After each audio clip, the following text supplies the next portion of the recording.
मैं छोटा सा था, मैं डायरी में लिखता था कि मैं कुछ इस तरह करूं कि मैं, हर एक इंसान की ख्वाहिश होती कि वो फेम उसको मिले, उसका नाम जिंदा रहे। हाँ। मैं जब यहाँ पे आया तो मेरे साथ साथ में टेस्ट दिए एज अ ASF में असिस्टेंट सब इंस्पेक्टर के, तो उसमें भी मैं भर्ती हो गया इधर से। रेड बटन पर क्लिक करके और बेल आइकॉन को प्रेस करके डिजिटल पाकिस्तान के सब्सक्राइबर्स बनना मत भूलिए, ताकि ऐसी इंटरेस्टिंग वीडियोस आपको फ्यूचर में भी मिलती रहे।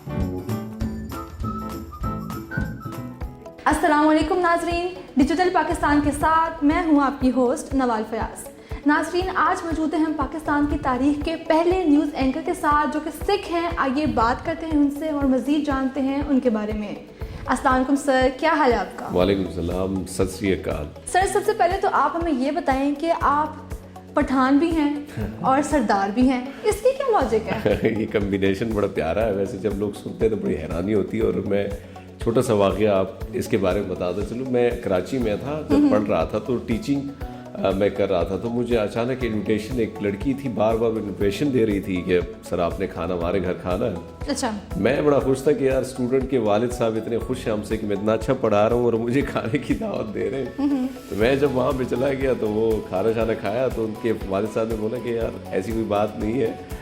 मैंने अपनी बेटी को बोला कि यार इस बंदे को इसलिए इनवाइट करो तो मैं देखना चाहूँगी पठान भी और सरदार भी है। तो मेरे लिए बड़ी अमेजिंग थी ये बात। सो असल में प्रॉब्लम क्या है, बात ये है कि हमारे तारीख़ी लिहाज से मेरे तकरीबन कई सौ साल हमारे KPK में हो गए। उसके बाद जाहिर बात है जब आप 100 साल के ज़ायद अरसा गुजर जाता है तो आपका कल्चर, तमाम तर चीज़ें चेंज हो जाती हैं। तो फिर वो जाहिर बात है कि वही चीज़ आ गई। तो इसके साथ साथ BBC ने भी डॉक्यूमेंट्री बनाई थी।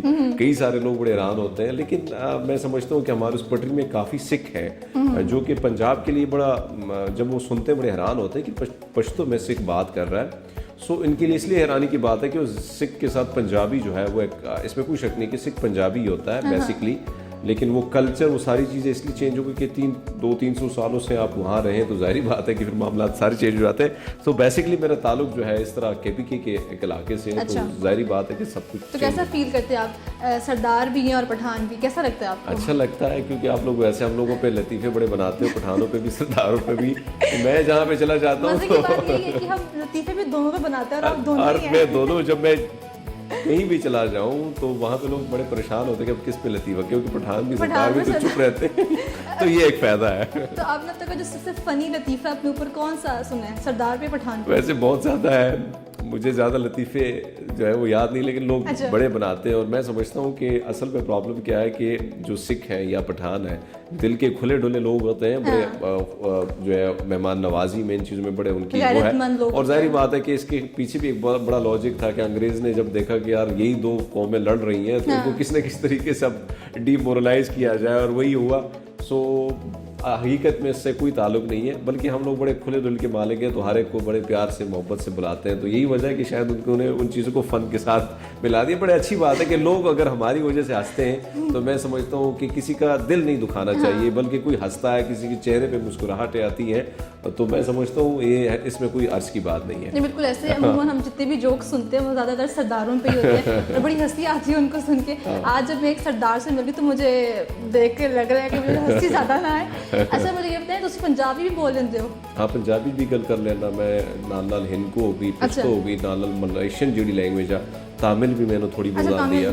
हाँ, जिन्हें जी तुसी फिल्मां वेखदे हो ना, वो ते नालों नाल मैं इंडोनेशियन भी बोल लेना। अच्छा। ते कई चीज़ां जिहड़ियां हन, कोशिश मेरी ये होंदी कि मैं काफ़ी सारी मल्टी जिहड़ी लैंग्वेज हन उसका यू नो दैट कि हर चीज़ का एक अलग मज़ा है। सो दैट्स वाई कोशिश करते हैं सीखने की। नहीं तो ये इतनी सारी लैंग्वेजेस आपने बताई हैं, मुझे तो नाम भी भूल गए हैं। हिंदी को बताइए और इतनी जो भी आपने बताई हैं, ये इतनी सारी तो लाइन में आप चलते आ रहे हैं, ये कैसे करते हैं? हमें तो अपनी उर्दू ज़बान भूल जाती है, इंग्लिश बस भूल जब जाती है आप दिल से किसी चीज़ को करें ना, तो मैं समझता हूँ अचीवमेंट आ ही जाते हैं, वो चीज़ आप सीख ही लेते हैं। तो हर जुबान का एक अलग मज़ा है। मैं जब पहले गाना सुनता था मलेशियन लैंग्वेज का, वो एक गाना था यंगू चिंता पडामू यंगू साया, मैं सोचता ये कि यंगू बोल रहा है। बाद में जब देखा तो उसमें ये थी कि मैं आपसे ढेर सारी मोहब्बत करता हूँ, और इस किस्म की मोहब्बत है, इस किस्म का रस है, जिस तरह चीनी में है, जिस तरह उस किस्म का एक मिठास है। तो ये काफ़ी सारी चीज़ों की बड़ी खूबसूरती है, काफ़ी ज़ुबानों की। तो अगर पाकिस्तान की बात करें तो यहाँ पे भी मल्टी लैंग्वेजेस, मुख्तलिफ कल्चर, खूबसूरती पाकिस्तान का है। तो कल्चर ही कह रहे हैं मल्टी। तो इसमें आप जो म्यूजिक है सबसे ज्यादा किस जुबान में सुनना पसंद करते हैं? पश्तो ज़ुबान। पश्तो में कौन सा गाना आपको सबसे ज्यादा पसंद है, कौन सा सिंगर मैं बड़ा टफ किस्म का सिंगर है और पठान भी बड़े मुश्किल से उसको सुनते हैं। सरदार अली टक्कर उसका नाम है और उसके गाने हैं, बल्कि उसके जो गाने हैं वो बिल्कुल अरब के साथ जोड़ने के लिए हैं और बड़े हकीकत पसंद है। और उसको गनी खान बहुत लिखता है। गनी खान एक बहुत बड़ा शायर है, ANP के रहनुमा वली खान के भाई थे ये, अब तो नहीं रहे हैं। उस पर PhD भी उस पर होती है, थ्योरीज वगैरह भी बनी है। तो मैं उनको सुनता हूँ और उसके वो चीज़ें बड़ी पसंद आती हैं और मैं जब अकेला होता हूँ तो उसको सुनता हूँ या जगजीत सिंह को सुन लेता हूँ। और साथ साथ में जो है लता मंगेशकर, किशोर कुमार, और ये मेरे बड़े फेवरेट हैं। हालांकि आप सोचेंगे कि बंदा तो है पता नहीं 90s का है और 80s 60s 70 में चला गया है। नहीं वैसे ये जो लता मंगेशकर का आपने बताया ना, इनके गाने मुझे भी बहुत पसंद है। मैं भी सुनती हूँ वैसे। नहीं, आजकल आप लोगों के बच्चों का प्रॉब्लम ये है कि वो पता नहीं वो हाथ मारते मारते वो रैपर से आए हुए हैं, तो वो कुछ अजीब सा वो कुछ लगता होते हैं जो सुनते हैं, लेकिन अच्छा तो कुछ गा के तो सुनाए ना हमें। कौन सी जुबान आपने बताया कि ये पश्तो जुबान का आप सुनते हैं, तो 2 लाइनें जरा गा के तो सुनाए हमें। बड़ा मुश्किल है, मेरी आवाज़ इतनी प्यारी नहीं नहीं कुछ नहीं बता, कुछ तो बताएं कोशिश करूँगा कुछ याद आ जाए तो मैं गाना शुरू कर जो आपको दूँगा। पसंद आप वही बताएं ना। क्या है, कुछ आप मुझे टिप्स देंगी तो मैं शुरू हो जाऊँगा। वैसे मुझे अब नहीं याद मैं तो नहीं गाने आ रहा। गाती नहीं हूँ। जो आपने मुझे अच्छा पश्तो जुबान का कौन सा गाना है, जानान आता है आपको? लेकिन आपने कहा ना आप जाना मेरे सरदार में जी वो को जिसने गाया बड़ा अच्छा दोस्त है मेरा, लेकिन गाना नहीं आता है। लेकिन हाँ, सरदार अली टक्कर का गाना है कि जुल्फे ख्वारे कमाल खूब राजी तोरे प्यारे कमाल खूब राजी। मतलब यार मैं गाऊंगा उसी टोन में तो आप भी हैरान होगी। मैं कोशिश करूँ सरदार साहब की तरह गाऊं, लेकिन नहीं हो सकता। But he is very talented, उसकी आवाज़ बड़ी प्यारी है और कोशिश यही होती है कि सुने सिर्फ उसको। तो उसको सुनता हूँ। काफ़ी सारी जगजीत सिंह की गज़लें हैं, काफ़ी सारी चीज़ें, बड़ी सारी चीज़ें हैं, बड़ी सारी चीज़ें हैं जो आप सुनते हैं, मल्टी पर्सनैलिटी हैं। अच्छा मुझे सबसे पहले तो ये बताइए कि आपका जो ताल्लुक़ है वो शांगला के एक छोटे से एक गांव से है, जो कि आप कह रहे हैं कि पहाड़ी इलाका है ज़्यादातर और कोई बैकवर्ड सा इलाका है। Exactly. तो वहाँ से जो अब तक का आपका एक सफ़र था यहाँ में आने का, आपकी जो अचीवमेंट्स थी और कुछ प्रॉब्लम्स भी आपने सारी बातें फेस की होंगी, तो ज़रा उनके बारे में हमारे नाज़रीन को बताएं कि कैसा एक्सपीरियंस रहा अब तक का आपका? देखिए, ज़िंदगी ना आपको जब आप निकलते हैं गांव से, तो हमारी प्रॉब्लम ये होती है जब हम गांव से निकलते हैं और हम पे ये कोशिश होती है कि अब चीज़ जो उठानी है करनी है। तो मैं छोटा सा था, मैं डायरी में लिखता था कि मैं कुछ इस तरह करूं कि मैं, हर एक इंसान की ख्वाहिश होती है कि वो फेम उसको मिले, उसका नाम जिंदा रहे, लोग उससे जो है तस्वीर उसके साथ खींचे। तो मेरा भी शौक़ था। मैं कराची चला गया। कराची में पढ़ते पढ़ते मॉडलिंग स्टार्ट की, मुख्तलिफ सुपर बिस्किट्स के इश्तिहारों में आता था। अच्छा। सो उसके बाद फिर ये हुआ कि मैंने मुझे फिल्म की ऑफर हुई एज ए विलन। तो एज ए विलन? हाँ, तो मैंने मैं उनको बोला कि भाई आवाज़ भारी है, लेकिन इट डजंट मीन कि मेरी लुक इतनी है तो मुझे शक्ति कपूर ना बनाओ। एनी हाउ वो फिल्म फिर मैं नहीं कर पा सका और मेरे वालिद साहब बीमार हो गए। तो उसके बाद मैं फिर ज़ाहिर बात है काफ़ी अर्सा बाहर रहा, कोलमपुर मेरा कोई चीज़ों में काम करने थे मैंने।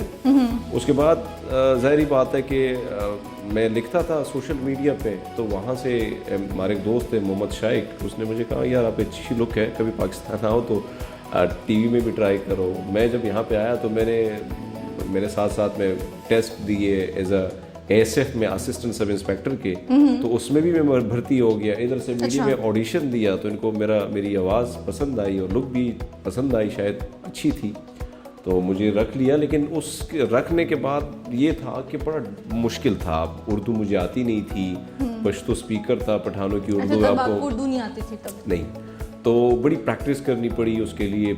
सुबह से आता था, रात को 10-12 बजे चला जाता था। कभी बड़ा मुश्किल था वो दौर, लेकिन सीखता था। बड़े तंज मिलते थे, लोग बाहर से स्टूडियो से बाहर कहते थे यार ऐसे टाइम ख़राब कर रहा है अपना। लेकिन मैंने हर चीज़ को बड़ी ठानी और मैंने कहा कोई ऐसी चीज़ है ना वो मुश्किल नहीं है। और मैंने बड़ी कोशिश की देहात से निकलना। फिर देहात से जब आप शहर में आते हैं ना, तो हम में और भी बड़ा प्रॉब्लम ये होता है कि हमारी एजुकेशन वो देहात से होती है, फिर आप जैसे शहरी लोगों से मिलते हैं तो फिर मॉडर्न लोगों से मिलते हैं तो फिर थोड़े से शर्माते भी हैं। तो ये चीज़ भी थी, बड़ा शर्मीला भी था। बचपन में ये था कि हमारे घर में कोई मेहमान आ जाते थे ना, 3 दिन में घर नहीं आता था, किसी दोस्त के पास ना उनके घर में सोता था, तो ये बड़ा शर्मीला मेहमानों की वजह से अपने घर में जो मेहमान जो आते हैं। शहरी आते थे, जाहिर बात है कि हम तो गांव के लोग थे, तो मेहमानों से भी हमें वो होता कि यार ये जब बात शहर से करते हैं आए और ये ये लोग। इंडिया से आते थे लाओ, तो इंडिया वाले फिर वो हिंदी में बात करते थे, हम क्या जब हमसे कुछ पूछते थे तो हमें थोड़ी सी वो हिचकिचाहट होती थी, तो इसलिए थोड़े साइड पे रहते थे।